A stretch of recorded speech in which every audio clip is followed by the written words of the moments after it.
Bom, sem mais delongas, então, o nosso convidado hoje é o professor Fernando Cássio. O Fernando Cássio é doutor em ciências, é professor na Universidade Federal do ABC. Ele é também membro da Campanha Nacional pelo Direito à Educação. A Campanha pelo Direito à Educação é aquela organização ao qual também pertence o Daniel Cara, que estava aqui conosco na terça-feira. E ele faz parte também da REPU, que é uma rede de pesquisa, rede escola pública e universidade. Foi o Fernando Cássio que organizou, vou fazer propaganda aqui, organizou aquele livro que nós apresentamos, acho que no ano passado, chamado Educação e Barbárie. Fernando, eu vou passar a bola para você, você é nosso convidado especial, depois eu vou comentar algumas coisas muito rapidamente, nós já combinamos, e aí tentar pegar, colher algumas questões, algumas coisas que vierem do pessoal pelo chat. A Teise vai estar aí na tentativa de organizar. Pode ser? Maravilha. Vamos lá. Gente, boa noite. Quero super agradecer, né, o convite, né, a Bianca e a Teise, duas colegas muito queridas, né, pessoas que estão, assim, sempre mobilizadas, né, quando a gente tem os direitos básicos, né, das crianças e dos adolescentes sendo atacados, né, então são pessoas que estão sempre aí.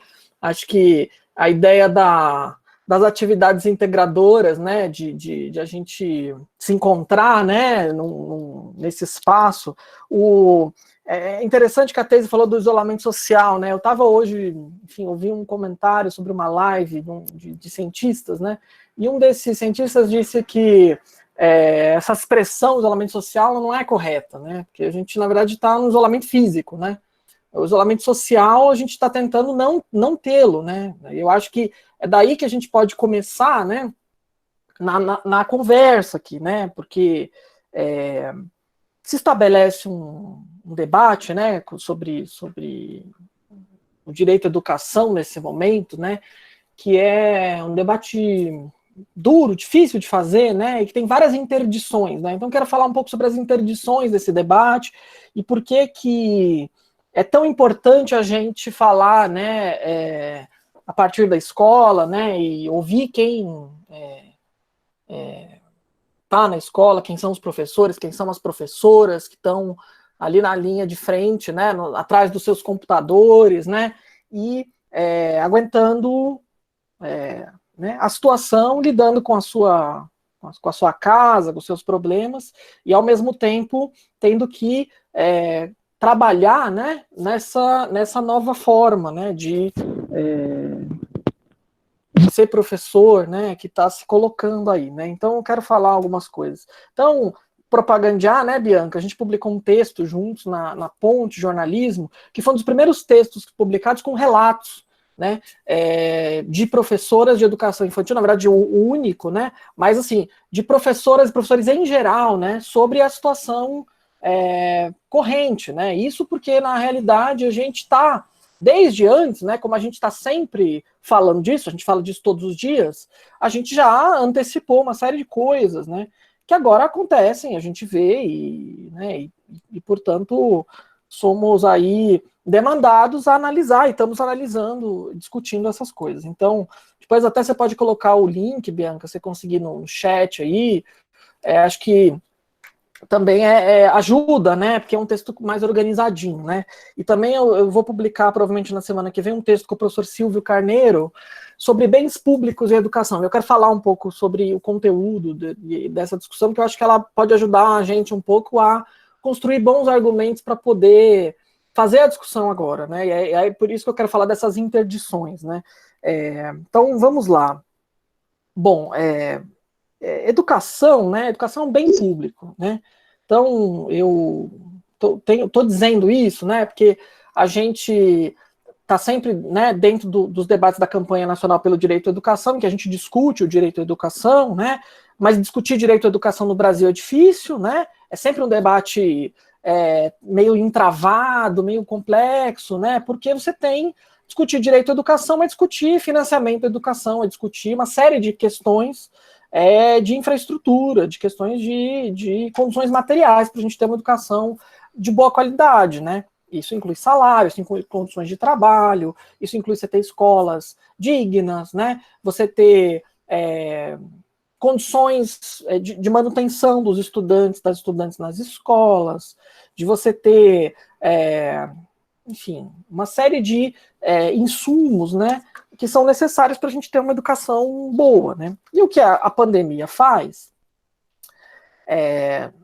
uma vez que ela obriga a gente a ficar isolado, né, fisicamente, longe, ela expõe, né, desigualdades educacionais, né, e desigualdades em geral, que já existiam, né? Então a gente já sabia que essas desigualdades existiam. Elas estão aí, elas estão expostas para todo mundo ver em praça pública, né?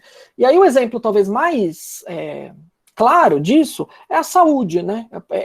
É interessante ver como a desigualdade de acesso à saúde, né, ao bem público, saúde, como ela está, assim, exposta em praça pública, né? Então, algumas semanas atrás, não, uma semana atrás, as coisas passam muito rápido, um economista, diretor de uma dessas financeiras, a XP Investimentos, ele fez um diagnóstico cínico, evidentemente, de que o Brasil está lidando muito bem com a pandemia, né? E que o pico da doença nas classes altas ele já passou. Quer dizer, para a pessoa da classe alta, a avaliação dela é que o Brasil está lidando muito bem com a pandemia, já que o pico nas classes altas já passou, né? Mas o que a gente vê é que morre mais gente pobre do que gente rica de Covid-19. Né? E esse fato, ele não é um fato qualquer, ele é um fato óbvio, né? Porque, na realidade, o Covid, né, 19, essa doença pulmonar, né, que degrada o tecido pulmonar de quem, né, manifesta a doença, essa doença infecta corpos humanos, né, ela infecta todo mundo, mas não é todo mundo que morre dela. Então, como se disse lá no comecinho, né, do surto, quando ainda não era nem uma pandemia, as pessoas diziam, mas o coronavírus, ele é democrático, porque ele infecta todo mundo, né, ele não vê a quem. Isso é verdade, mas ele não mata todo mundo indistintamente. O que a gente vê é que morrem mais pobres do que ricos. Então, o que acontece? O que esse vírus faz? Ele expõe uma desigualdade, né, que a gente já sabia que existia, mas ela fica muito óbvia, né? Porque, na verdade, à medida que a curva de contágio ela aumenta, a doença se alastra, um outro padrão de desigualdade ele se expressa no Brasil, que é o padrão de desigualdade na morte. Quer dizer, as pessoas morrem mais ou menos dependendo de outras condições, né, de condições socioeconômicas. Né? Então, isso mostra o quê? Mostra que nós temos no Brasil uma desigualdade gritante de acesso à saúde, né, que deveria ser um bem público. Então, aí o que é um bem público? Né? Bem público, a economia neoclássica, né, ela define o bem público como um bem que ele é não rival e ele é não excluível. O que significa isso? Significa, primeiro, né, o ser não rival. Não rival significa que eu posso consumir esse bem público, né, e eu não vou, ao consumir esse bem público, impedir que a outra pessoa consuma esse bem público. Por exemplo, o ar que eu respiro, né? Em princípio, o ar é um bem público, então eu respiro, mas eu não impeço você de respirar. Né? A água, né? A luz do sol. Né? E ele é não excluível, isso quer dizer, as pessoas não poderiam excluir as outras de consumir esses bens. Né?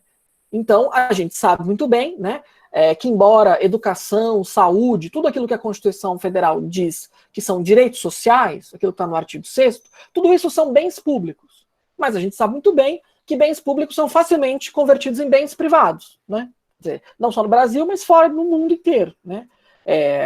Então, por exemplo, quando você tem um apagão, né, uma seca, falta água, todo mundo fica no escuro, mas quem é mais rico tem um gerador, né? Quem é mais rico tem um caminhão-pipa. Então você sempre consegue desequilibrar essa economia do sofrimento em favor do mais rico. Né? Então é isso, é você transformar o bem público em bem privado. E educação, gente, educação ela é diuturnamente transformada em bem privado, né? Tem escola privada, você tem dentro do sistema público a escola de excelência, a creche de excelência, a creche conveniada, a creche da rede própria, e aí dentro das redes próprias e conveniadas você tem as melhores, as piores, você tem os rankings, né, que vão classificando as escolas melhores ou piores. Então você tem um conjunto de instrumentos que serve para você né, discriminar os bens públicos e, portanto, também discriminar a forma como as pessoas têm acesso a esses bens públicos, né? Então, assim, esse é o quadro de fundo, né? A gente tem uma crise de bens públicos que ela é exposta, né, com a pandemia. Mas o que é interessante sobre a pandemia, né? É que algumas pessoas, elas tinham a ideia, talvez até um pouco ingênua, romântica, né, de que uma vez que essa pandemia ela institui, ela né, coloca na mesa aí uma crise humanitária, né, uma tragédia mesmo, né, um luto coletivo, um trauma social, né, de que de alguma forma, né, a vida humana e a solidariedade e a percepção, né, de que as pessoas precisam ter acesso a bens que são fundamentais, tipo escola, né, tipo condições de estudar ou um leito de UTI, né, isso acabou não acontecendo. O que aconteceu, né, nos últimos 2 meses, né? A nossa crise de bens públicos, né, essa desigualdade, ela se reacomodou, né, a pandemia. Então, no fim das contas, a gente ainda tem uma oportunidade de falar disso, né, de discutir e de pensar esses problemas, mas as coisas se reacomodaram. Então você já pode fazer exame de coronavírus no laboratório particular, pagando não sei quanto. Você pode, em algumas cidades, por exemplo, se você tiver dinheiro, você pode conseguir um leito de UTI particular, enquanto os hospitais públicos estão em colapso, né? Quer dizer, então é por conta disso, né, dessa acomodação, é que a gente tem esse problema na educação, né? É por isso que a gente está nessa situação em que a prioridade nas redes de ensino do país inteiro é salvar o ano letivo. É ano letivo, né? E por que isso? Porque os secretários de educação e secretárias de educação estão pensando de maneira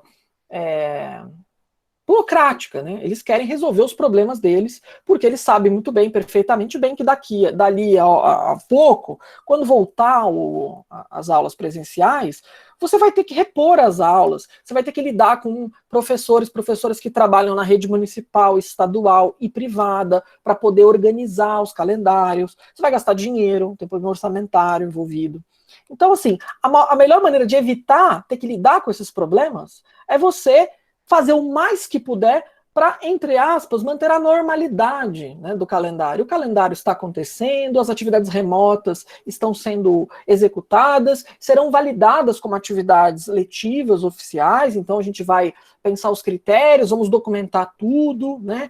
Então aí todo mundo que está nessa nossa reunião, que é professora, que é professor, né, e está lidando com isso, sabe que o que está acontecendo, né? É o que Bianca e eu escrevemos naquele artigo, que é essa obsessão pela documentação, porque, na verdade, a obsessão mesmo é com o ano letivo. Então, o que está por trás disso é a mesma lógica que de manutenção, por exemplo, dos calendários de avaliação, né, de Saresp, de Saeb, dos outros estados, né? E aí tem gente de vários estados aqui que cada um pode dar o seu próprio depoimento, pode falar a respeito do sistema de avaliação do seu estado, o Enem, né, que também estamos nessa polêmica de adiar o Enem, né, e as pessoas falam, mas é o MEC que está fazendo, porque o governo é genocida. O governo é genocida, né, mas os secretários de educação estaduais, eles não estão movendo uma palha para pressionar o Ministério da Educação de adiar o Enem. Porque, na realidade, a mesma lógica que impele os secretários e secretárias de educação dos estados e dos municípios, o resultado dessa lógica gerencial, né, de você tentar né, fingir que está tudo bem, ou na maior normalidade possível, o efeito é o mesmo, é você manter os calendários de avaliação, né? E aí, bem, manter esses calendários significa você não perceber quem é que está do outro lado, né, dessas telas, quando essas atividades remotas estão acontecendo, ou quem não está, né, porque não está conseguindo fazer, né? Então, e aí eu estou falando não apenas de estudantes, né? Mas também de famílias, porque a gente na educação infantil está falando de orientações a mães, a pais, de como lidar com as questões, e também estamos falando de profissionais da educação, né?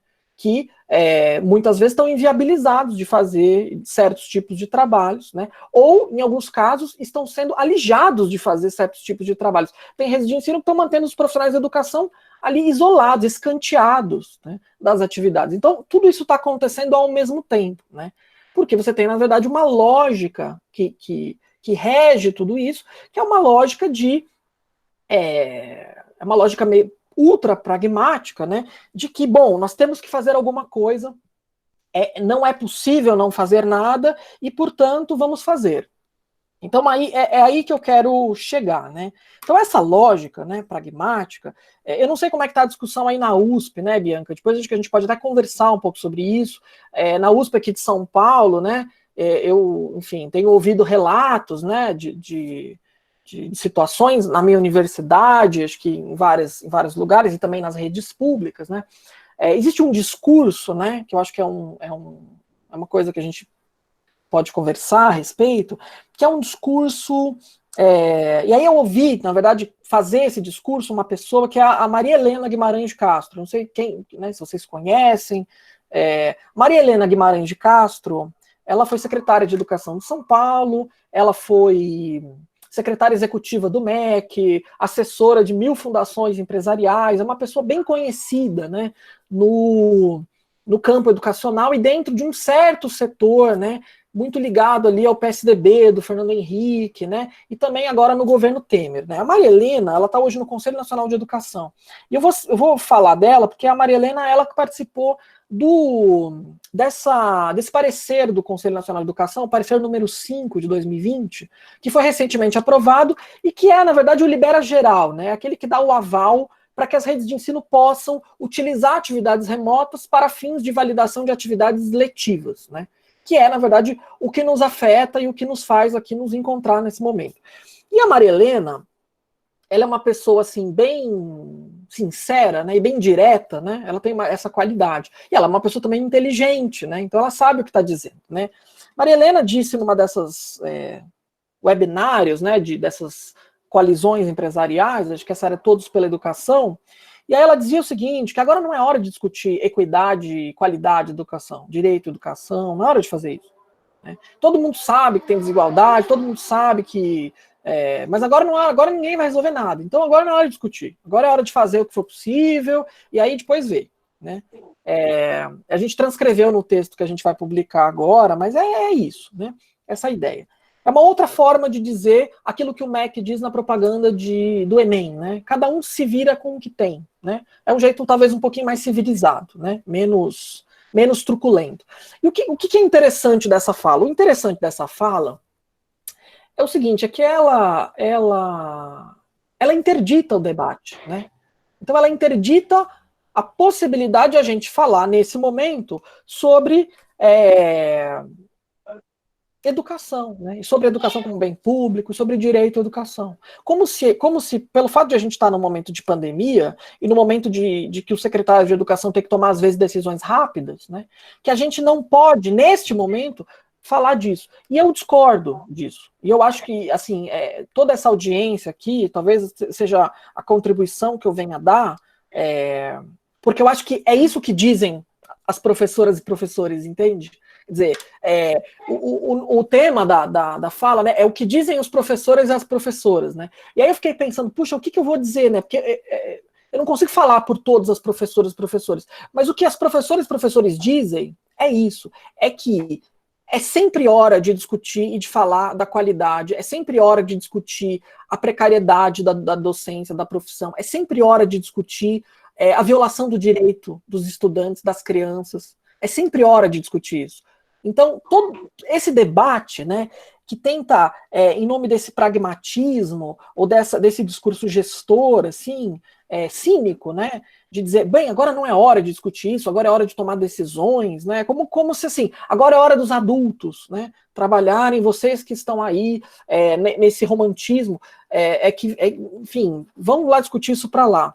E aí eu digo o seguinte, quer dizer, é tudo ao contrário, né, quer dizer, é nesse momento em que a desigualdade educacional, ela está eviscerada em praça pública, é nesse momento que nós temos que discutir o que nos fez chegar até aqui, né? E que caminhos a gente tem que tomar para a gente não agravar esse problema. Quer dizer, porque a pandemia, ela agrava mesmo as coisas, ela expõe a desigualdade, ela agrava as coisas. A questão é que se a gente for achar que agora não é hora de discutir isso, então em que hora vai ser?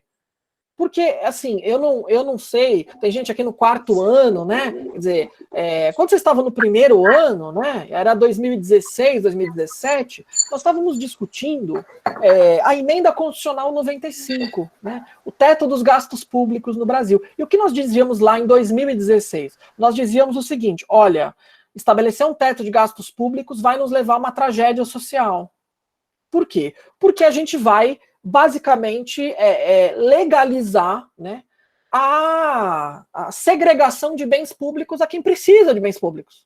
Quer dizer, a gente vai dizer que educação pública é muito caro, saúde pública é muito caro, assistência social é muito caro, que tudo é muito caro. E a gente vai colocar os bens públicos para competirem uns com os outros, transformando esses bens, portanto, em bens privados, porque eles vão se rivalizar, né, com as pessoas, e a gente vai excluir grupos de poder fruir desses bens públicos, né? Então, lá em 2016, a gente já dizia isso, né? E aí, quer dizer, o que nós temos hoje? Nós temos uma situação em que nós temos um presidente fascista, né? E acho que a palavra fascismo, as pessoas ficavam sempre com medinho de usar fascista, genocida. Eu acho que a gente pode usar essas palavras com bastante tranquilidade, sem purismo conceitual, né? Acho que tá tudo bem, né? Pode usar, acho que não tem problema, né? E agora, diante disso, quer dizer, este tipo de governo, né, reacionário, ele, na verdade, ele viceja, né, ele frutifica esses projetos de destruição, né, do nosso tecido social, da solidariedade entre as pessoas, de uma série de coisas, justamente porque a gente tem também um período anterior em que você vai desmontando as políticas sociais. Então, quando a gente olha para a escola, né, quer dizer, por que o reacionarismo e o fundamentalismo religioso, por que eles atacam tanto a escola, né? Quer dizer, quanto mais desmontada for a educação pública, mais fácil vai ser para esse tipo de grupo entrar e começar a dominar as coisas, né? Quer dizer, é no vácuo, é no hiato da política pública que entram esses grupos. Então eu estou colocando essas coisas para dizer o seguinte. Quer dizer, que é justamente porque esse debate da educação como direito, da educação como bem público, que ele foi sempre interditado, né, pelos tomadores de decisão, primeiro por esse viés aí da responsabilidade fiscal que levou a gente à emenda constitucional 95, depois pelos tecnocratas das nossas redes de ensino, e aí todo mundo que trabalha em rede de ensino, com avaliação, que tem que preencher planilha, sabe disso, né? Quer dizer, que muitas vezes o objetivo da educação pública parece ser ter que entregar um resultado numérico lá para não sei o quê, né? E essa é uma expressão desse pensamento, né? E agora, com esse governo que, na verdade, está pouco interessado em qualquer coisa, né? E os governos estaduais, que aparentemente ocupam esse lugar talvez mais racional, né? É porque, comparativamente com o governo Bolsonaro, qualquer coisa é racional, né? É tudo muito relativo. Mas estes governos também estão, na verdade, adotando medidas nesse momento em relação à educação, né, que são geradoras de desigualdades educacionais. Então, é óbvio que discutir desigualdades educacionais nesse momento fragiliza politicamente os nossos secretários e secretárias de educação do país, né? Então, semana passada eu estive discutindo uma dessas lives com a secretária de Educação de Mato Grosso do Sul, né, que é a presidente do CONSED, que é esse conselho dos secretários estaduais de educação. E assim, uma pessoa que está lá no gabinete, tentando tomar decisões, enfim, bem intencionada até, mas que tem plena noção, né, da fragilidade política que quando a gente coloca uma coisa óbvia, assim, vocês estão coletando dados para saber quantos estudantes estão acessando os materiais que vocês estão disponibilizando? Quantos profissionais da educação estão conseguindo, com as ferramentas que estão sendo oferecidas pela rede estadual, trabalhar? Né? Como é que os municípios estão fazendo? Né? Quer dizer, todo mundo tem condições? Todo professor, toda professora tem condições? Os debates sobre privacidade, né, estão sendo feitos? Os cuidados? Eu acho muito, muito cuidadosa, por exemplo, a fala da Teise no começo da nossa gravação aqui, de perguntar às pessoas, bom, podemos gravar a conversa para efeitos de registro? Ou mesmo para efeitos de divulgação, se for o caso? Porque é disso que se trata, né? A partir de agora, né, com as pessoas abrindo a sua casa, né, para os estudantes ou para milhares de pessoas, a gente não sabe o alcance disso. Agora tem quase 200 pessoas me assistindo na minha casa, né? Quer dizer, a gente não tem essa dimensão. Então a gente também precisa pensar nessas coisas, né?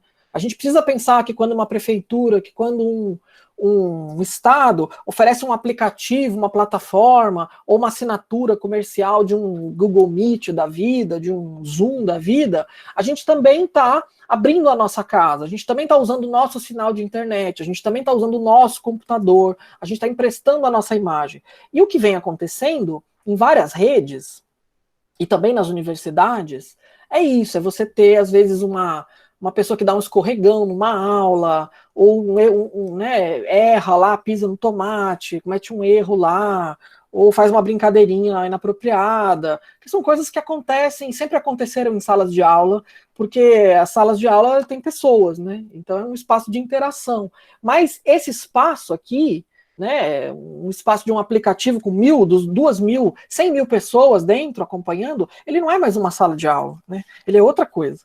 Então, embora o Conselho Nacional de Educação diga que a sala de aula foi ressignificada, eu recuso qualquer afirmação nesse sentido, porque quem é professor sabe o que é uma sala de aula e também sabe o que não é uma sala de aula, né? E a gente não está falando do estudo do meio, do laboratório, da biblioteca, do pátio, porque isso também pode ser sala de aula, né? A quadra de esportes, o parquinho, a brinquedoteca, não, eu estou falando de um espaço virtual com milhares de pessoas acessando e vendo a sua imagem, podendo compartilhar isso com quem for, podendo descontextualizar tudo, né? Então, acho que isto, né? É uma questão importante que nós precisamos ter em mente. Então, tudo isso que eu estou falando, né? Dessa maneira talvez um pouquinho mais didática, né? Mais organizada, é o que os professores e professoras falam, né? Desde a educação infantil, né, quando Bianca e eu começamos a coletar os relatos, o que é que a gente ouvia lá atrás? A gente ouvia isso, né? Tem relatos de professores aí de escolas, né, que tiveram seu número de WhatsApp compartilhado com a escola inteira, né? Isso aconteceu, isso deve estar acontecendo, né? De professoras que utilizaram os próprios recursos para tirar xerox de atividade, né? Dizer, mas essas coisas eram coisas que já aconteciam na escola presencial, né? As professoras já enxerocavam atividade para os alunos, porque na escola não tinha cartucho de impressora, né? Porque as condições materiais da escola eram precárias, né? As escolas eram e são pauperizadas, ou seja, empobrecidas. Então é importante a gente colocar isso, porque na realidade o que acontece agora é que a gente sabe. Porque antes as pessoas faziam isso no seu cotidiano nas escolas. Agora as pessoas fazem isso e estão filmando. Então agora a gente recebe essa informação, a gente consegue ver tudo. A gente vê a casa das pessoas, a gente vê os livros que elas têm, né? Ai, olha que bacana, tem muito livro, a janela, quem tem planta, quem não tem planta, quem tem criança. Quer dizer, nós também não precisamos ter uma atitude ética diferente em relação a isso. Quer dizer, todo esse momento, então, exige da gente muitas coisas, né? Exige da gente muitas coisas. Então, assim, o que esse debate, ele não é, tá? Eu vou dizer o que esse debate não é, para depois dizer o que esse debate é, e aí eu vou encerrar para a gente poder dialogar, né? Então, assim, esse debate, ele não é um debate entre pessoas favoráveis e contrárias à tecnologia, tá? Não é isso, né? porque isso é uma bobagem, né? A gente vive num mundo totalmente informatizado, imerso, e a gente usa essas coisas todo dia, e tecnologias de comunicação, os computadores, esses aplicativos, isso é bacana, é importante, a gente usa e tira proveito pedagógico disso. Aliás, às vezes tenta tirar proveito pedagógico disso nas escolas e somos vetados, somos impedidos de fazer. Também tem relatos desses, né? Professoras que utilizavam o WhatsApp já com as famílias e tinha uma série de combinados e que eram vetadas nas escolas e agora as escolas obrigam a fazer. Então, quer dizer, também tem essa coisa, né? Então, assim, não é um debate sobre quem gostar ou não de tecnologia, tá? Então, se alguém colocar esse debate nesses termos, está falsificando, está simplificando. Acho que nós precisamos repudiar esse tipo de coisa, né? A segunda coisa é, esse debate não é um debate entre quem gosta ou não gosta de trabalhar, né? Porque todos e todas nós, eu não tenho dúvida nenhuma, estamos trabalhando mais, né?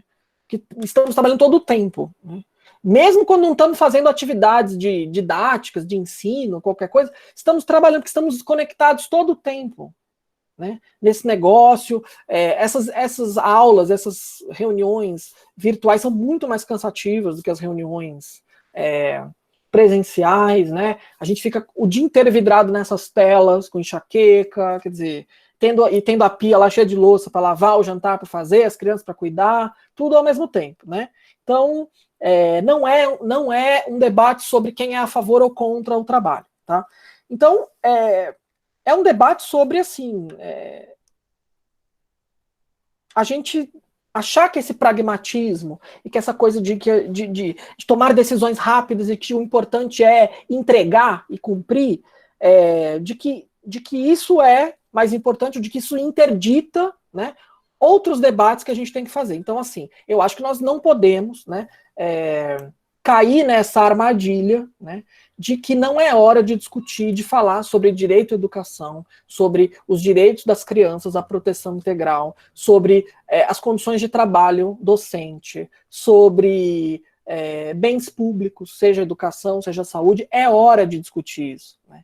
Por que é hora de discutir isso? Porque as decisões que são tomadas agora, né, no âmbito da rede de ensino, no âmbito da escola, essa decisão ela vai reverberar naquilo que vai acontecer depois. São essas decisões que vão aprofundar as desigualdades que estão agora expostas em praça pública. Então elas estão expostas, e aí eu faço o quê? Não vamos falar sobre elas. Não é hora de falar sobre elas. Aí eu pergunto, qual é a hora de falar sobre elas? Em que momento a gente vai falar de desigualdade educacional? Porque se a gente não vai falar nunca, se toda hora não é hora de falar, então alguma coisa está errada, né? Então, me parece que essa interdição do debate, né? Então, assim, tem pessoas que falam, nós estamos no meio de uma guerra. Então, aí, esse debate da guerra, né? Então, os valentes que vão para a guerra e os amedrontados que fogem da guerra. Não é disso que se trata, gente. O que se trata é de gente, pessoas que passaram anos da vida, eu, inclusive Bianca, Teise, um monte de gente que está aqui com certeza, um tempão da vida falando sobre direito à educação, escola de qualidade, sobre condições de trabalho, e que nesse momento, no momento mais relevante, em que você tem milhares de relatos, né, das coisas mais absurdas que acontecem, exclusão, discriminação, abusos de toda forma, né? Na educação infantil é uma coisa assustadora, né? Porque na educação infantil você tem questões de proteção e de cuidado ali, né? Sobretudo com as crianças mais pequenas, menores, que são muito sérias, né? E que não dá para a gente tratar com essa leviandade, né? Então, assim, a nota da Amped, né, que a Bianca, inclusive, participou, ela fala muito disso, né, quer dizer, sobre ilegalidade. Você tem questões ali envolvendo a legalidade dos atos, né, e das decisões. Então, não é hora de a gente cair na armadilha de que nós não temos que debater, nós não podemos aceitar isso, porque a gente já estava falando isso ontem, antes da pandemia, né? Então, a gente já antecipou essas coisas. Por isso que quando Bianca e eu lá atrás, né, um tempinho já, a gente falou, vamos... Porque a gente já sabia. Porque quem vive, quem acompanha, e quem ouve, né, e não é só ouvir, é escutar, né? Quem escuta, a professora, né, o professor, não é só emprestar o ouvido, né? É emprestar o ouvido e partilhar uma escuta sensível, né? Quem faz isso sabe o que acontece, né? Então, assim, esse debate não é isso, né? O que esse debate é? Bom, tem uma expressãozinha, né, gente, que foi que virou modinha, assim, né, que foi um pouquinho, contaminou, né, para usar o jargão do vírus, o campo educacional, né, as redes de ensino, que é a expressão direito de aprender, né. Eu acho que é muito interessante a gente falar dessa expressão, porque eu acho que ela ajuda a gente a entender qual é a distorção do debate que está colocada e que nós precisamos desfazer, né, para a gente poder digamos assim, tirar essas travas do debate que interessa, né? Então, tem um filósofo da educação, Gert Biesta, né, que eu gosto muito, né, e, enfim, isso tem a ver um pouco com um texto que eu escrevi com o Silvio Carneiro, filósofo, né, que deve sair aí na próxima semana. O Gert Biesta, ele usa um termo, né, faz alguns anos já, que é o termo aprendificação, né? Ele fala que a gente aprendificou a linguagem da educação. Então ele fala, ele mostra vários fenômenos, né, vários exemplos de como essa aprendificação opera. Então você troca a linguagem da educação por uma linguagem de aprendizagem, né, que ela é, na verdade, uma parte da educação, mas ela não é tudo, né? E aí o que nós temos escrito, eu escrevi num livro que eu publiquei sobre a BNCC, e nesse texto agora com o Silvio de maneira mais clara, é que a aprendificação, ela na verdade, ela não é só uma inovação de linguagem, né? Ela também é um deslocamento político, né? Ela é um deslocamento político de um projeto coletivo, educação é um projeto coletivo, para um projeto individual, que é a aprendizagem, né, baseado num fenômeno do indivíduo, né, de fenômenos internos, de aquisição, de cognitivos, etc. Então, esse deslocamento é um deslocamento político, né, de concepção mesmo de educação. E, na prática, né, quer dizer, ele insinua também uma transferência de deveres. Quer dizer, porque o Estado é responsável pelo direito à educação. Mas quando eu perverto esse direito à educação e aprendifico, e chamo de direito à aprendizagem, quem é responsável por isso não é mais o Estado. Somos nós, educadores e educadoras, né? Que, quando não garantimos, né, esse direito, entre aspas, somos responsabilizados. Por isso que toda a ênfase, né, do discurso gerencial, né, ela é uma ênfase na avaliação, né, na mensuração de aprendizagem, mesmo para criança pequena, né? Então, a BNCC para bebês, as avaliações em larga escala, que as pessoas insistem, né? As pessoas querem levar isso até sei lá onde, né? Com a criança de 2 anos, né? Então, estas coisas, quer dizer, a existência dessas coisas, dessas tecnologias de mensurar aprendizagens, tem a ver com o fato de que as pessoas não estão falando de educação, elas estão falando de aprendizagem. Quer dizer, deslocou esse negócio. E aí, quer dizer, o Biesta diz o seguinte: quando a gente aprendifica o discurso, a gente perde a possibilidade, a gente esvazia, né, um debate democrático e aberto sobre os objetivos e os conteúdos da educação. E aí eu estou falando de conteúdos da educação, não de lista de assuntos, de habilidades e competências. Estou falando do conteúdo ético da educação como um encontro com o mundo e com as alteridades do mundo, né? É isso que a gente interdita, né? Quando a gente simplesmente aprendifica o discurso e muda a chave, né? Então, a aprendificação do discurso, né? Porque o que os secretários de educação falam para nós agora? Eles falam o seguinte: gente, quando a gente voltar do nosso distanciamento, a gente vai fazer umas avaliações diagnósticas, né? Para saber o que foi perdido. E aí a gente vai lá fazer o quê? Vamos repor, né? Repor o que foi perdido. Porque nós temos que garantir o direito à aprendizagem dos estudantes. Isso é o maior engodo de todos. Porque não é disso que a gente está falando. Né? Não é o direito à aprendizagem individualizado que a gente tem que garantir. Nós temos que garantir o direito amplo, coletivo à educação. Né? Cujo conteúdo é muito maior do que esse direito de aprender a habilidade número XYZ codificada que eu vou medir na provinha, não sei das quantas. Da educação infantil ao ensino médio. Não é disso que nós estamos falando, né? Então, fazer este movimento é uma forma de, mais uma vez, interditar o debate que importa, né? Que é o debate da educação como bem público.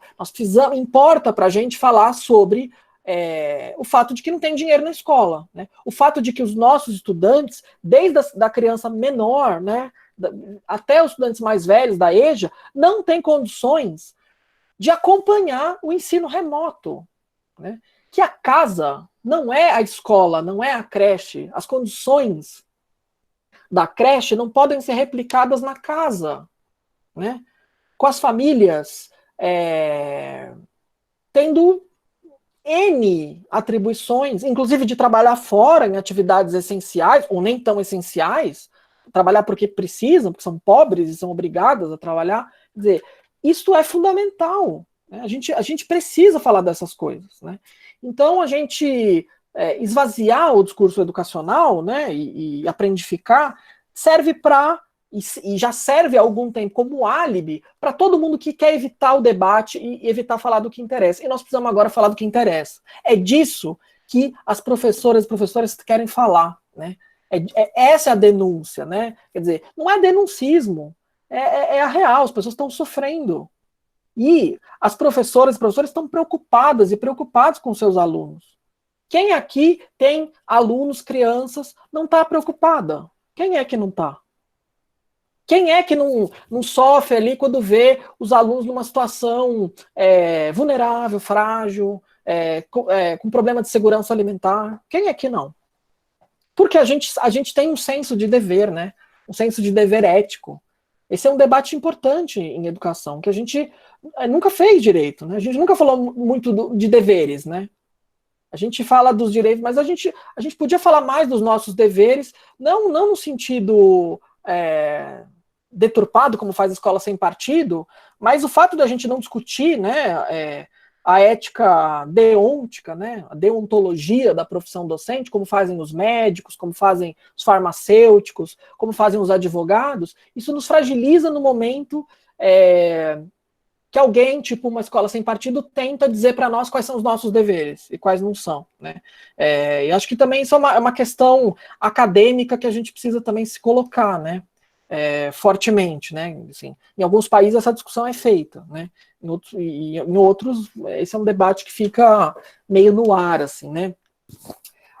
Então, a gente não pode admitir, né, que nesse momento, quer dizer, as pessoas se deem a liberdade de dizer que não é hora de falar de direito à educação e de bens públicos. É hora de fazer isso. Nós não podemos admitir interdições nesse debate, né? Então, paro por aqui, já fico à disposição para a gente responder. Tem várias coisas para falar, eu esqueci de falar um monte de coisa que eu tinha pensado, eu anotei várias coisas, esqueci várias outras, mas acho que é uma provocação para a gente começar a trocar uma ideia. Ok, Fernando, muito obrigado. Bianca? Olá, obrigada, Fernando. Eu queria só acentuar algumas coisas, antes de abrir a palavra para o pessoal.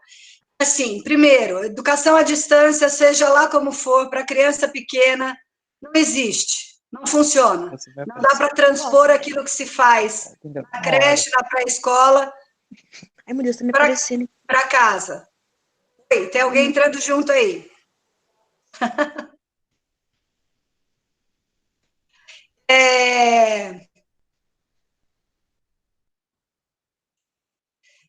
Por um lado, isso, né? Por outro lado, Fernando, quando você fala que desse discurso cínico da Maria Helena, né, de que a gente não pode, agora não é momento de discutir qualidade, não é momento de discutir equidade, não é momento de discutir qualidade para todos, enfim, esse é um discurso antigo dela, né, e que sempre volta, e não é à toa que sempre volta, né, porque ele tende a fazer um apagamento daquilo que é essencial. A gente vive numa sociedade absolutamente desigual, os problemas que agora a gente está vendo com uma lupa de aumento já existiam, e eles estão mais evidentes. Para dar um exemplo de quão evidentes eles estão, ontem houve uma reunião de conselho municipal aqui em Ribeirão Preto, nós conversamos troquei mensagem com o secretário perguntando se o kit eles estão pensando em mandar para as crianças era aquele mesmo. É um kit composto por 4 toquinhos de giz, 4 toquinhos de massinha, 20 folhas de sulfite para as crianças desenharem. É piada fazer isso, né? E achar que isso vai ser contado como dia letivo. Então, só para ter uma ideia, quer dizer, a desigualdade está posta e esse discurso ele se presta a outros interesses. Que outros interesses? Principalmente aí, eu queria que você falasse um pouquinho, Fernando, porque no texto a gente comenta, a gente fala, mas até no outro trabalho essa questão entra também, né? Aqui se presta, ou aqui se pode prestar essa situação nesse momento para os professores, né? Os professores da rede particular estão sendo demitidos, professores na rede pública também estão com problemas, aqueles que não são concursados. Os professores que estão tendo que fazer atividades remotas estão adoecendo, enlouquecendo, né? Mas este é um momento, a pandemia também está servindo como um momento de grande abertura de possibilidades para novos negócios. A gente sabe que isso tá em pauta também. E os professores, de novo, são os últimos sujeitos a serem ouvidos. Eles não são ouvidos, não é? Eu queria que você falasse um pouquinho sobre essa questão, principalmente essa questão dos interesses que estão envolvidos na manutenção aí dessa desigualdade. Fernando, eu já vou aproveitar. Então, Fernando, querido, eu já vou aproveitar e te remeter algumas anotações que eu fiz do chat, das pessoas deixaram, aí você já vai em bloco. Pode ser? sim. Olha, Francisco Cláudio pergunta assim: você acredita que, diante do cenário de pós-pandemia, as políticas públicas educacionais, orientadas pela lógica gerencial e neoliberal de educação, tentarão inserir diferentes plataformas digitais na educação básica via governo federal? Como você avalia os reiterados discursos romantizando o ensino remoto? E ele propõe incluir essa pergunta também para o ensino superior. A Mayra Filadelfo Pavani observa que a condição de trabalho dos professores é grave, pois eles já têm tirado do próprio bolso e agora são obrigados a expor o seu espaço íntimo, sua casa, tudo de uma hora para outra.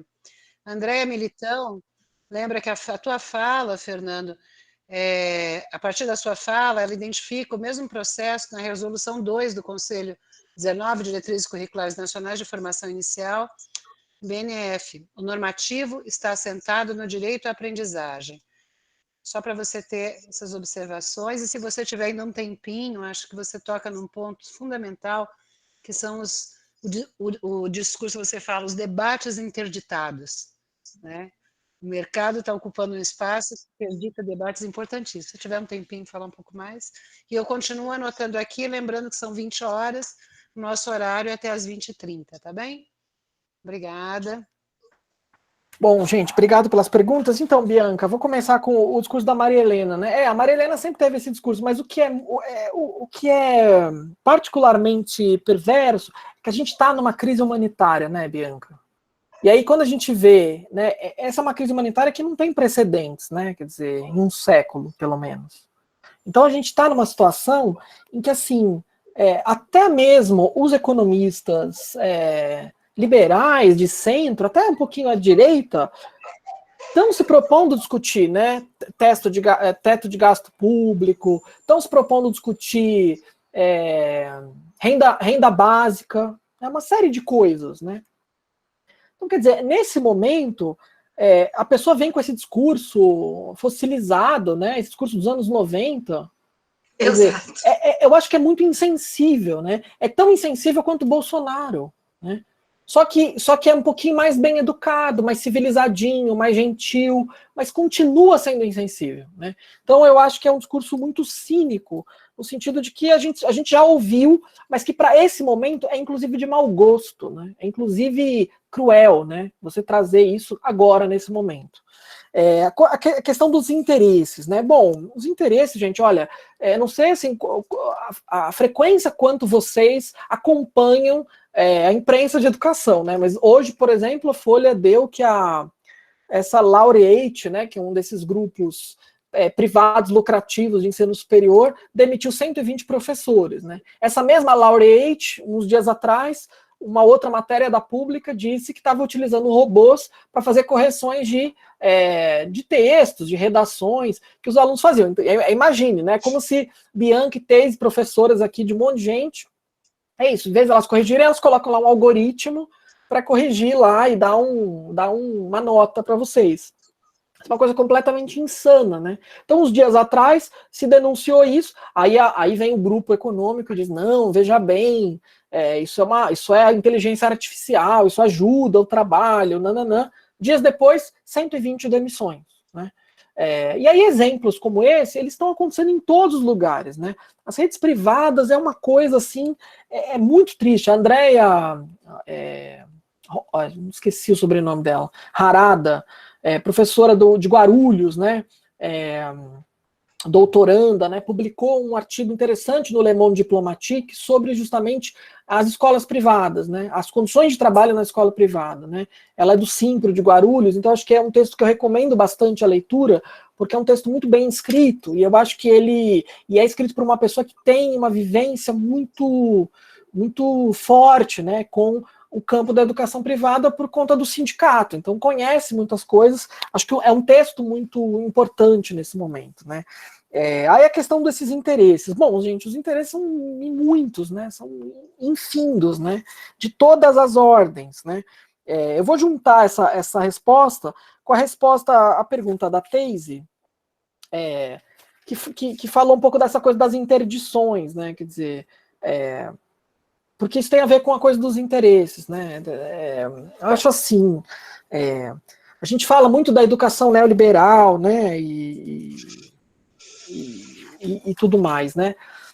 Eu tenho uma certa dificuldade, né? Eu não falo muito de neoliberalismo, porque eu acho que a gente banalizou demais, né? O conceito de neoliberalismo, a gente chama qualquer coisa de neoliberalismo e virou quase um clichê, né? Mas eu vou falar uma coisa sobre neoliberalismo que eu acho que pode ajudar a gente a pensar um pouco para diferenciar o que é o neoliberalismo de ontem, né? Aquele neoliberalismo progressista, né? Do governo Dilma II, né? E como é que a gente saiu daquilo e chegou no ultraliberalismo reacionário, que é onde nós estamos agora, né?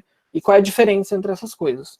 Então, assim, o neoliberalismo, o Christian Laval, ele diz uma coisa sobre o neoliberalismo que eu acho que é muito interessante, né? Que assim, o neoliberalismo, ele não quer destruir o Estado. Assim, essa coisa do Estado mínimo, etc., não é disso que se trata o neoliberalismo. O neoliberalismo, ele produz, ele é produtivo. Ele visa ressignificar o Estado, mudar a função do Estado, mudar o papel do Estado, ativar outros papéis no Estado, né? Criar novas relações de sociabilidade, forjar subjetividades. Ele tem outra função, né? Então, é o neoliberalismo que está por trás, por exemplo, dessas noções de direito à aprendizagem, de você individualizar os processos, de você desintegrar, né, a coletividade, desintegrar a sala de aula, né? É o neoliberalismo que faz isso, né? O avaliacionismo, né? A obsessão pela entrega da política pública, e, portanto, você precisa da avaliação para provar que você está entregando, né? E aí, portanto, você tem uma visão de política pública como produto, não como bem público, né? Então, essas são visões neoliberais, né? Então, assim, a gente estava vivendo um neoliberalismo meio progressista, né? Que era um neoliberalismo que operava dentro dessa lógica concorrencial e individual, mas que é isso, dentro dessa noção de direito. Por isso, essa ideia de direito à aprendizagem aparece nesse contexto, né? Nesse lugar, né? A origem desse conceito, entre aspas, esse falso direito, ela foi feita por educadores, pessoas do campo educacional, né? Que trabalham com currículo, e que estavam no MEC, ainda no governo Dilma. Mas vejam, ela é uma noção tão complicada que ela foi facilmente deturpada, depois que veio Temer, Maria Helena, ela foi deturpada, e aí virou outra coisa. Virou um álibi, né? Para, na verdade, responsabilizar professoras e professores usando essas avaliações. Então, é isso que aconteceu, né? Foi, de fato, uma guinada. Bom, e o que a gente vive hoje? Hoje a gente não vive esse neoliberalismo progressista. Hoje a gente vive um ultraliberalismo reacionário, que esse quer mesmo destruir o Estado. Ele quer mesmo desintegrar o Estado, né? Só que é isso. E o que é, né?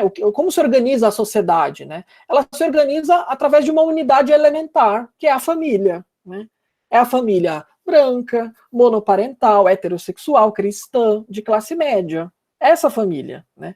É essa imagem que aparece nas propagandas do MEC, né? Nas propagandas do Programa Nacional de Alfabetização, com aquela lareira, né? Então, né? Eu escrevi sobre isso no blog da Boitempo. Eu vou depois postar o link para vocês verem, né? Que é isso. O que eu descrevi ali é justamente essa visão, né? E essa forma de conceber a organização da sociedade, né? Então, quando a gente fala dos interesses e quando a gente fala desses interditos, né? E do papel do governo federal nesse momento, acho que a gente precisa separar um pouco as coisas, né? Quer dizer, o Francisco perguntava assim, do cenário das políticas públicas depois e do papel do governo federal e da coisa das plataformas. Olha, eu vou dizer uma coisa, o governo federal não está interessado em política pública educacional, né? Assim, eu escrevi um texto recentemente que não foi publicado ainda, mas será publicado no meio do ano, um livro sobre gênero, que vai sair pela editora da Unicamp. A gente precisa primeiro pensar qual é o paradigma de análise do governo Bolsonaro. Não é o mesmo paradigma de análise do governo Temer, e nem dos anteriores, né? Então, assim, existem...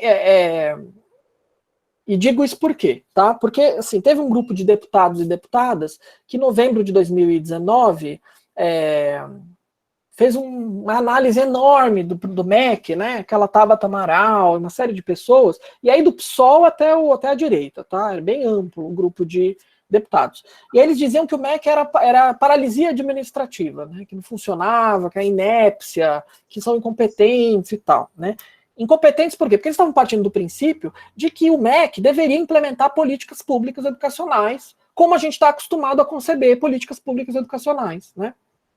Pensando na efetividade, pensando na Constituição, em garantir direitos, ou em não violar direitos, ou em redistribuir direitos, esse tipo de coisa. Só que esse é um paradigma que não serve para analisar o governo Bolsonaro. Porque o governo Bolsonaro não trabalha num paradigma de policy, né? De políticas públicas.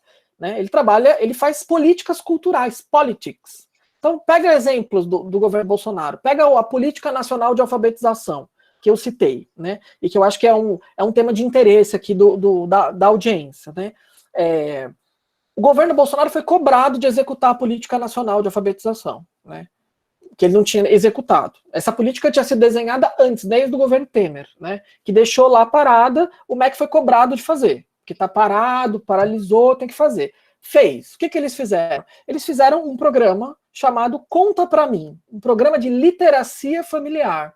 E fizeram umas propagandinhas, né, com famílias, crianças, né, pequenas, em idade de alfabetização, ou menores do que isso, lendo frente à lareira. Né? Quer dizer, é tão sem noção quanto a propaganda do Enem, que mostra esses jovens que já estão na universidade, nesses quartos bem iluminados, com essas mobílias caríssimas e essas câmeras caríssimas. Tem o mesmo tipo de sentido, né? Então, esse é um governo, e assim, o que o governo Bolsonaro faz quando implementa, entre aspas, essa política? Ele também está veiculando a sua concepção de família, a sua concepção de sociedade. Quando ele implementa o programa de escola militar, ensino militar, ele diz qual é o padrão de corte de cabelo de meninos e meninas. Então, a política pública educacional, ela é um lugar para você enxertar a política que eles de fato fazem. Então, assim, o governo Bolsonaro ele não tem nenhuma expectativa de nada disso. O governo Bolsonaro é qualquer coisa, entendeu? Então, assim, se Guedes e esses grupos lucrativos querem, eles vão abrir e tudo bem. Como eles fizeram, relaxando a legislação, né? Relaxando as normas, para o pessoal poder implantar EAD indiscriminadamente, né? Especialmente no ensino superior, mas também abriram as porteiras para a educação básica, e aí o resultado como estamos vendo agora, né? Então o governo federal ele opera numa outra lógica, numa lógica de politics, né? Então é outro paradigma, a gente precisa pensar nisso. Então o governo federal não capitaneia essas coisas, ele não faz política pública educacional, né? Então aonde é que estão as plataformas? As plataformas elas entram via os secretários estaduais e municipais de educação, via essas organizações que são o CONSED e a Undime, né, o CONSED é o Conselho dos Secretários Estaduais de Educação, e a Undime é a União Nacional dos Dirigentes Municipais de Educação. É ali que as fundações empresariais, as editoras, estas empresas, né, e essas fundações filantrópicas, elas patrocinam os eventos, elas pagam os hotéis, elas viabilizam os encontros. E aí, quando elas viabilizam os encontros, elas também se catapultam como atores políticos, como players políticos no debate. Então, são estabelecidas redes de políticas. É por isso que você, quando tem uma crise como essa, você tem uma fundação que já tem a solução pronta na cartola e já tem 10 municípios implementando, né? Por quê? Porque desde antes, estas fundações, essas entidades, elas já estavam, né, fermentando essas relações nesses espaços de encontro, né? Então é por isso que elas têm tanta vantagem, né, em relação ao campo acadêmico, em relação ao campo sindical, de penetração nas redes de ensino, né? Aí, com que interesse? Bom, os interesses são variados, né? Então, eu acho que não é simples falar sobre o interesse. Eu acho que a gente ainda precisa fazer uma série de pesquisas para poder entender melhor, quer dizer, como que esse interesse se materializa, né? Então é muito comum a gente falar, por exemplo, eles querem pôr a mão no fundo público, né? Isso é uma coisa bastante comum que a gente diz, né, e tudo mais. Mas o pôr a mão no fundo público não é uma tarefa trivial, entendeu? Que assim, eu vou lá e ponho a mão no fundo público. Por quê? Porque muitas dessas empresas, dessas fundações, elas são filantrópicas. Quer dizer, a função delas é, na verdade, facilitar o espaço, quer dizer, produzir condições políticas, né, e mudar a forma do Estado operar, portanto, o neoliberalismo em ação, em operação. Quer dizer, elas estão construindo no Estado, elas estão mudando a forma de gerir, a forma de conceber, a forma de avaliar, a forma de planejar, a forma de projetar experiências positivas, de aproveitar experiências internacionais, né, estas coisas, né? Para que outras empresas, aí sim, né, empresas, possam usufruir dos contratos e organizar essas coisas. Então você tem, na verdade, dois tipos de atores privados. Você tem atores privados que, na verdade, tem um projeto político-econômico, né? Mas que o projeto econômico é de segunda ordem, né? Agora, o que é interessante de um ponto de vista assim, de pesquisa empírica, né? É você identificar as relações entre esse ator privado, né, político que cria as condições e o outro que é o empresário. E aí dá para a gente identificar, e nós temos feito isso, ainda estamos em construção dessas pesquisas, né? Que é identificar, por exemplo, quem é sócio de quem. Você vai lá na junta comercial e aí você vai descobrir que fulano, que é filho do bilionário, dono da Fundação X, é sócio de cicrano, que tem uma empresa educacional que tem um contrato ali e acolá, né? Quer dizer, essa é a relação, na verdade, quer dizer, é como os interesses confluem, né? O interesse desses grandes atores que supostamente, né, criam assim os espaços de encontro e que tem essa pretensão, né, de funcionar, por exemplo, como plataformas de organização do debate social sobre educação, tipo uma Fundação Lehman, que acho que é um exemplo bom, porque é uma fundação muito rica, muito dinheiro, e que pleiteia esse espaço, né, de plataforma de organização do debate educacional nacional, né? Mas que você vai observar, você tem um monte de relações de sociedade, de parentesco, e aí você vai sempre encontrar empresas, investidores, fundos privados que têm, sei lá, quantas escolas, quantas universidades, né? Esses pequenos oligopólios de ensino privado que agora estão se formando nas cidades, né? Então você tem grupos que têm essas escolas alternativas, as escolas de freiras, as escolas não sei quem, que vai comprando essas escolas, adquirindo, e aí criando esses nichos de mercado, né? Então, os interesses são esses, né? E aí, no caso da educação à distância, gente, o que nós temos ouvido é isso, é que todas as empresas educacionais do Brasil oferecem pelo menos um produto que tem a ver com o ensino remoto, né? E aí, foi a gente começar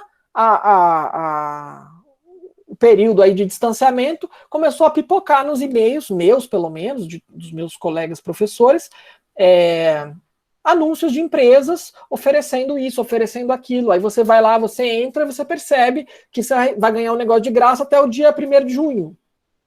Então, essas coisas vão acontecendo, né? Quer dizer, tem um monte de empresas, por exemplo, que estão dando de graça para os estados e para os municípios uma série de coisas, entre aspas, né, de graça. Porque sabem que dali 3 meses, entendeu? Vão cobrar a fatura, vão fazer uma reuniãozinha com o secretário, vão apresentar uma soluçãozinha técnica, vão mostrar, olha, podemos manter isso aqui depois do período e tal. E aí, Francisco, é aquela coisa, o cenário que se apresenta para depois, bom, os grupos interessados em ganhar dinheiro e faturar com isso, já tem, os planos são óbvios, né? É você manter uma série de coisas para depois, né? Nas universidades privadas, eu acho que isso é muito claro, né? Basta vocês verem que a minuta do parecer do CNE, que circulou na consulta pública, ela não falava de ensino superior. Mas o parecer que foi publicado, ele tem uma parte enorme falando sobre ensino superior. Apareceu lá no documento, né? Apareceu do nada. Por quê? Porque, na verdade, você tem uma demandas de grupos, né, que estão batendo forte por isso, né? Para vocês terem ideia, essas associações, esses sindicatos patronais do ensino superior e da educação privada, tanto básica quanto superior, eles nem se comunicam com o Weintraub, eles comunicam diretamente com o Ministério da Economia. As exigências, elas vão direto para a mesa do Paulo Guedes. Tem documentos públicos aí publicados, vocês podem ler. Elas se dirigem sempre ao Ministério da Economia. E isso não é à toa, isso é óbvio. A gente vê por quê? Porque elas sabem que elas dependem daquilo e elas querem aquilo. A relação delas é econômica, não é educacional, né? Então é de se esperar que isso aconteça. E o que é de se esperar de nós? Que nós evitemos que isso aconteça, né? Nós vamos precisar, é por isso que eu falo que não se pode interditar o debate do direito à educação nesse momento, né? A questão da... Fernando, você tem mais 2 perguntinhas para responder rapidinho, hein? Tá bom, quer falar? Posso já te passar? Pode. São 2 perguntas. A Ângela Coutinho faz um comentário, né? Diz, olha, né, as professores, professoras geralmente são responsabilizadas pelos problemas da educação. Nos documentos dos organismos internacionais, há muitas referências à necessidade de avaliação de desempenho dos e das profissionais como forma para garantir a qualidade da educação. Tu acha que, neste momento, as professoras e professores estão sendo mais uma vez responsabilizados e responsabilizadas? E quais as consequências que esta responsabilização pode ter para os trabalhadores ou trabalhadoras, para além daquelas que estamos observando? E a Solane Freitas, orientando da professora Andréa Militão, pergunta, faz um elogio às falas, né? Muito bom ouvir, maravilhoso, só verdades, e observa que dá um desespero de pensar no que vem por aí. Fernando, de acordo com o que você analisou, o que vem por aí? Fernando, são 2 perguntas, mais uma live para poder responder. Eu vou te pedir para tocar nas 2 e já ir fechando, e depois a gente passa eu passo para a Bianca para fazer, então, o encerramento. Ok? Tá bom. Obrigada, Fernando. Então, em relação à coisa do direito à aprendizagem, que eu não tinha falado, eu acho que eu convido vocês a ler o artigo que eu vou publicar com o professor Silvio, depois eu vou passar para a Bianca, para os encontros que vocês fizerem aí, a Bianca compartilhar, porque eu acho que é super importante a gente desaprendificar a linguagem, né? E a gente questionar toda vez que alguém vier com esse direito à aprendizagem, né? Então, como a Andréia observa, isso vai aparecer em todas as normativas, né? Porque, na verdade, isso replica, né? Aqueles 2 trechinhos do Plano Nacional de Educação que foram magnificados na BNCC e que aí, portanto, vão sendo reproduzidos em todos os documentos, né? Então, é isso. Agora, direito à aprendizagem é uma coisa que não existe, né? Por quê? Porque existe direito à educação. Então, aí, a gente pode fazer o debate dos direitos e o debate de aprendizagem separados, né? É o que eu faço naquele primeiro capítulo do livro da BNCC que eu publiquei, que a Bianca também tem um capítulo nele. Eu acho que ele pode ser muito útil, porque eu explico lá e eu separo esses debates de aprendizagem e de direito, que eu acho que são importantes para a gente poder também desconstruir esse raciocínio e essa formulação, que na minha visão ela é capciosa, além de equivocada, capciosa, e leva a gente a um deslocamento político daquilo que importa, né? E a Ângela, então, a questão da responsabilização, olha, esse debate é um debate dificílimo, um debate super problemático, né? Tem, por exemplo, uma lei que está lá paradinha no Congresso, que fica assim, né? Que se chama Lei de Responsabilidade Educacional, né? Que é um análogo da Lei de Responsabilidade Fiscal para gestores educacionais e professores, né? Então, e é claro que ela vai confiar nas avaliações. Quer dizer, as avaliações de aprendizagem padronizadas são a medida de qualidade nesse raciocínio, né? Então, quer dizer, quando eu falei que a aprendificação é uma mudança de paradigma, eu estou dizendo isto. Estou dizendo que é uma forma de conceber a educação, né? É outro jeito. Por isso que é preciso atacar o discurso na sua formulação ética, né? Naquilo que é a base ética dele, né? Por isso que tem que falar de direito à educação agora. Por isso que tem que denunciar a interdição do debate, né? Porque aí é um debate. Nós temos que discutir o conteúdo ético da educação. Nós temos que discutir, temos que colocar a crise humanitária na mesa, né? Então, o que acontece?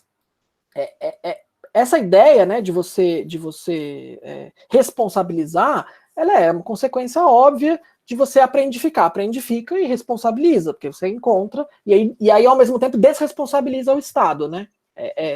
Tem esse movimento, né? E aí, dizer, as questões das implicações, né, para o trabalho docente. Olha, gente, eu não sou muito otimista, né, nesse sentido. Eu acho que, assim, a gente só vai conseguir sair dessa armadilha, né, a gente está num poço, assim, né, na física a gente chama isso um poço de potencial, né, um lugar que você está dentro e que você não consegue sair, ele tem potenciais infinitos, né, é um poço infinitamente profundo, né, então, assim, a gente só consegue sair disso se a gente desnaturalizar essas coisas, né. E aí desnaturalizar essas coisas exige agir mesmo, né? Exige dizer não, exige não fazer, né? Então, o tipo de posição que eu tenho tomado em relação às avaliações externas, né? Quer dizer, o movimento que vai ter amanhã do Adia Enem, né? Os tuitaços, etc. Quer dizer, tem que adiar todas as avaliações externas. Quer dizer, não pode ter Saeb, não pode ter Saresp, não pode ter ENAD, não pode ter nada disso. Quer dizer, o fato dessas avaliações estarem todas marcadas, tudo agendadinho, mostra claramente qual é a prioridade. Quer dizer, e a prioridade não é o trabalho docente, não é pensar, não é trabalhar junto com os professores, né? Porque quando Bianca e eu começamos a coletar aqueles relatos, né? Quer dizer, uma das coisas mais recorrentes era justamente isso. As professoras e professores dizerem, bom, eu não participei das discussões. A gente na escola não fez uma discussão. A gente foi mandado fazer isso, fazer aquilo, documentar, ficar disponível 24 horas por dia no WhatsApp, não sei aonde. E, quer dizer, as escolas têm vida própria, planejamento, autonomia, uma série de coisas, né? As professoras e professores criam, é uma tarefa criativa nossa, né? Então, assim, você despedagogizar tudo, colocar um negócio num aplicativo, jogar a aprendizagem na mão do aluno, dizer que cada um cuida de si. Quer dizer, essas são formas,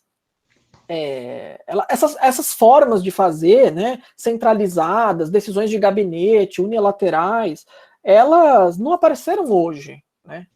Então, quando a Repu, né, escreveu uma carta às diretoras e diretores de escola do estado de São Paulo, dando uma espécie de uma bronquinha, né, por não terem sido firmes e não terem se recusado, por exemplo, a entregar as apostilas dos alunos do 8º ano, quando o governador João Dória quis censurar e mandou recolher por conta de questões de gênero, era disso que a gente estava falando. Como é que as pessoas aceitam fazer essas coisas, né? A gente não pode aceitar fazer, nós temos que nos recusar a fazer. Então, o João Dória, por exemplo, não está defendendo a desobediência civil em relação a Bolsonaro. Eu acho que todo mundo tem que ter esse realismo radical presente. Quer dizer, quando a gente quer discutir direito à educação, e aí eu encerro, e discutir bens públicos agora, nesse momento, e nós somos acusados de ser piegas, ingênuos, irrealistas, eu digo o contrário. Nós é que somos realistas, né? Porque a gente está falando isso a partir de uma realidade que as pessoas estão vivendo, né? Esse é o realismo mais radical de todos, né? E quem quer interditar esse debate é que não tem esse realismo radical e por opção é que não tem, né? Maria Helena não tem ela fez a opção, né, de adotar esse pragmatismo cínico que ela está usando agora neste momento perverso, né? Então, nós é que estamos tentando fazer um outro debate, uma outra discussão, né? E acho que, se eu puder, encerro a minha fala dizendo isso, que nós precisamos nos manter fazendo aquilo que nós sabemos fazer, né? Nós sabemos fazer como professores, como professoras, que é discutir educação. Estou vendo aqui alguém falar de Vygotsky, do direito a ser ensinado. Eu recomendo muito a leitura do Gert Biesta, né? Porque, na realidade, o Biesta, depois que ele fala da aprendificação, ele vai chegar justamente na redescoberta do ensino, né? Quer dizer, justamente ele vai fazer essa transição, né, de sair desse discurso aprendificado para entender a educação como uma tarefa de risco, né, que não pode ser... a gente não sabe o resultado dela, a gente não sabe que botãozinho, que alavanquinha a gente puxa, a gente não sabe o resultado, né?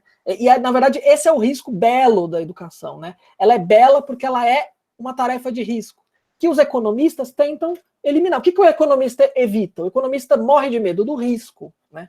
Por isso que o discurso economicista da educação, ele tenta justamente parametrizar, né? Ele tenta criar os modelinhos, ele tenta criar os padrões, porque ele quer eliminar o risco que é inerente à educação, né? E o Biesta, ele vai construindo esse trajeto, né? Ele é um filósofo, ele vai construindo esse trajeto até chegar na redescoberta do ensino, né?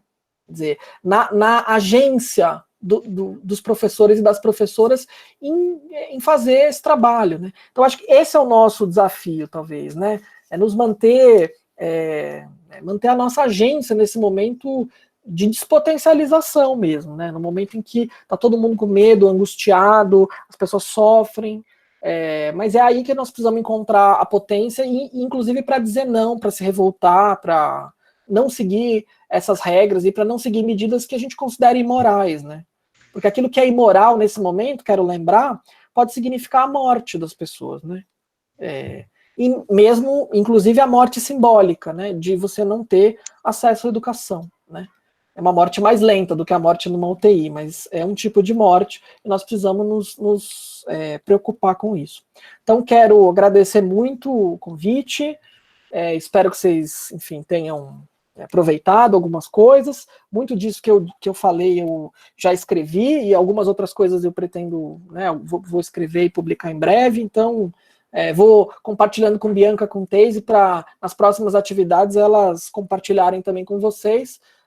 Foi um prazer, estou aí nas Facebook, nas redes da vida, e a gente se encontra por aí. Obrigado. Obrigada, Fernanda. Nós temos alguns outros comentários e perguntas, aqui não temos mais tempo, então eu vou passar a palavra à Bianca. Muito obrigada, Fernanda, para fazer os nossos agradecimentos e a fala de encerramento com você. Fernando, eu quero lembrar também de algo que nós discutimos e que representa um risco aí, né, no retorno, e que o cenário já estava dado, e a pergunta da Ângela me lembrou dessa questão.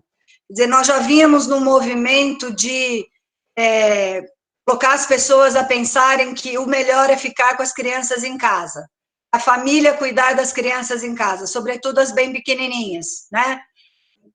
Independentemente de qualquer situação dessas famílias. Agora, se você pega os textos legais, e aí eu recomendo, eu vou colar no chat aqui para vocês, a resolução que eles soltaram depois da 177, normatizando, detalhando no que diz respeito à educação infantil, a gente percebe daí, de novo, esse cinismo, né, e esse reforço na ideia de que eles fizeram uma inversão. A educação passa a ser responsabilidade mais da família do que da escola.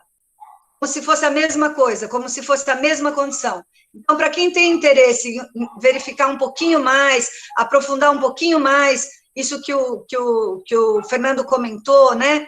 O que é que se recusa a fazer certas discussões? O que é que, de repente, vão sendo usados determinados termos, determinadas formas, determinadas expressões, de modo reiterado? Quem são essas pessoas? Quem são as pessoas que estão no Conselho Nacional, que estão no Conselho Estadual? Quando você assiste uma reunião desse pessoal, você passa mal, né? Porque o modelo que eles têm é esse modelo que o Fernando comentou. Família classe média, branca, papai, mamãe, com seus filhinhos, que vai ficar ali cuidando das criancinhas sem nenhum tipo de problema. Como se nós não vivêssemos numa sociedade extremamente desigual.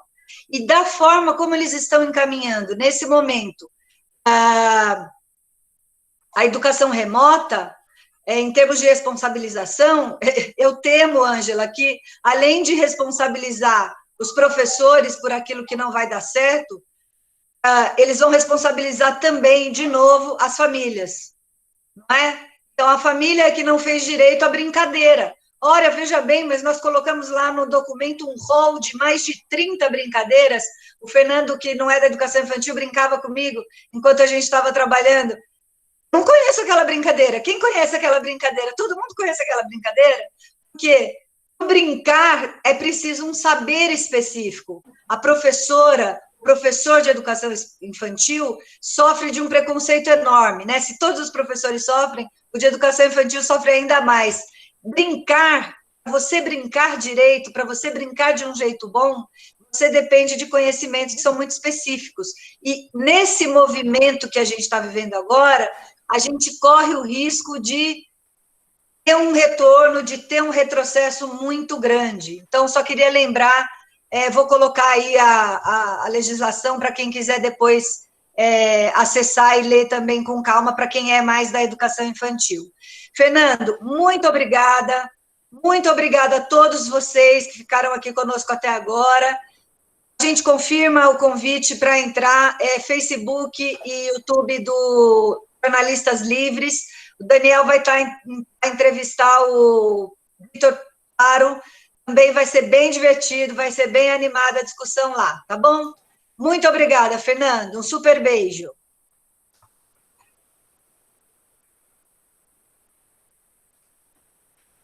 Você está sem som, Teise?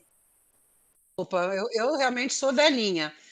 Obrigada, gente. Agradeço a todos. Foi uma participação muito boa, muita gente, muitas coisas interessantes aqui no chat, que depois a gente pode passar para o Fernando, porque são observações importantes, e eu convido a todos a entrar nessa entrevista. Está aqui o link pelo YouTube. Fernando, muito obrigada. Te agradecemos muito pela presença. Um grande beijo a todos. Tchau, gente. E nós vamos encerrando, então, tá bom? Muito obrigada. André Militão, beijo grande aí. Beijo para todos.